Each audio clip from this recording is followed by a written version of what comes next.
My name is Sean Tracy, and I'm the Content Technical Director for Star Citizen. We've been working on our characters and more specifically the facial aspect of this project for quite some time, so we're excited to finally reveal this to you. Here you can see Gary Oldman, Admiral Bishop, making his speech to the Senate. In terms of technology, we've built upon the already robust systems provided by the CryEngine and have taken them a step further to really push the boundaries of what's possible in real time on PC. The high fidelity work that you're seeing on the facial skeleton, rig, and asset was done by 3Lateral and really makes all of this possible. The animations you're seeing are made with an incredible attention to detail by Cubic Motion. My name is Vladimir Mastilovic and I'm leading 3Lateral Studio. We start our process with high resolution scan data. These are scans of individually activated facial muscles, and basically each scan is consisted of several million triangles. This is a data set that cannot go efficiently in the engine.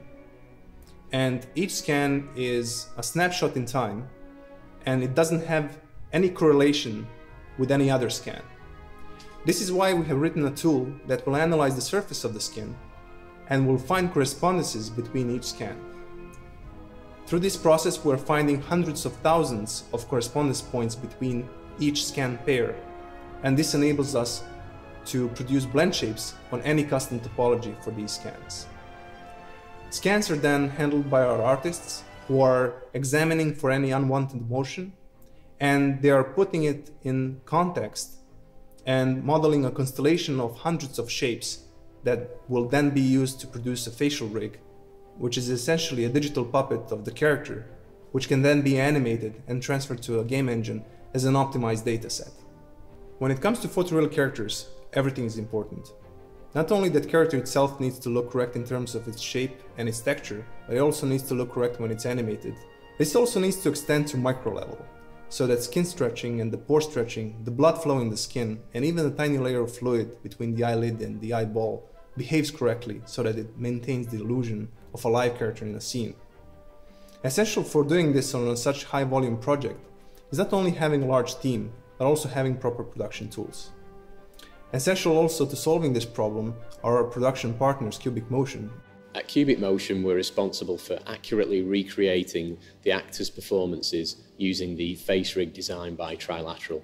Stage 1 of the Cubic Motion facial animation process involves analysing the actor's performance. So that means tracking hundreds of points on the face, covering all the main facial features, such as eyes, inner lips, teeth, and skin creases. In addition to that, we capture texture information from the video, and that gives us this extra level of fidelity in the data.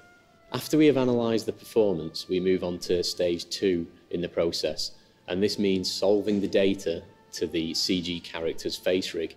Every rig control has its own measure within the solver, and each of these measures looks at very specific regions of the face and how those regions move relative to another region.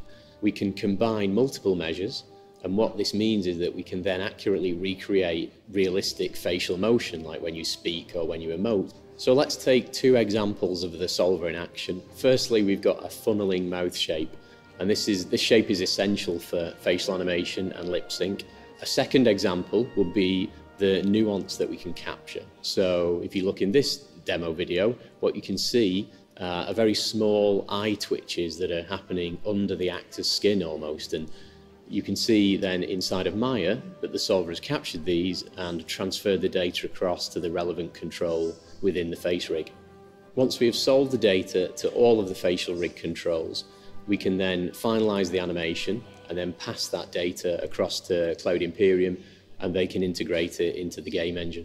The faces in Star Citizen utilize a combination of both blend shapes and bones to combine all the techniques available to us for real-time rendering.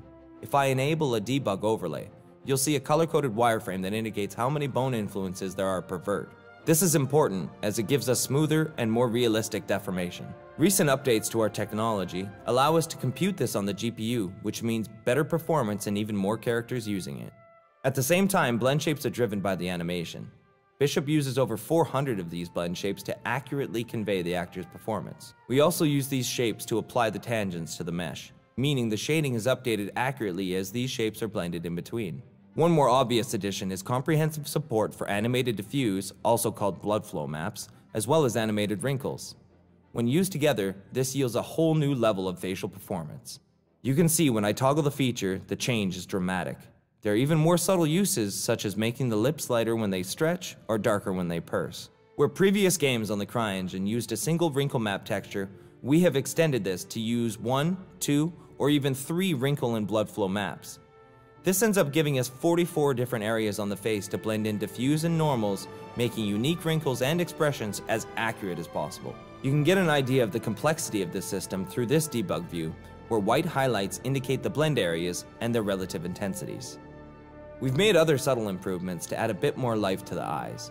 One such improvement is dynamic pupil adaptation, which causes the pupils to actually react to the changes in lighting. The animation for an asset of such quality can be heavy. Animating 200 bones and over 400 blend shape creates an enormous amount of data. We compress this on the way into the engine down from hundreds of megabytes to just a few. We do this compression very carefully, as Cubic Motion has provided highly accurate and specific animation data of the actor's performance. This performance must be retained when coming into the engine. The facial pipeline within Star Citizen is well on its way, and as you can see, the characters push beyond where other projects and technologies have gone before. We are committed to delivering the most lifelike characters possible to enhance your immersion in the Star Citizen universe.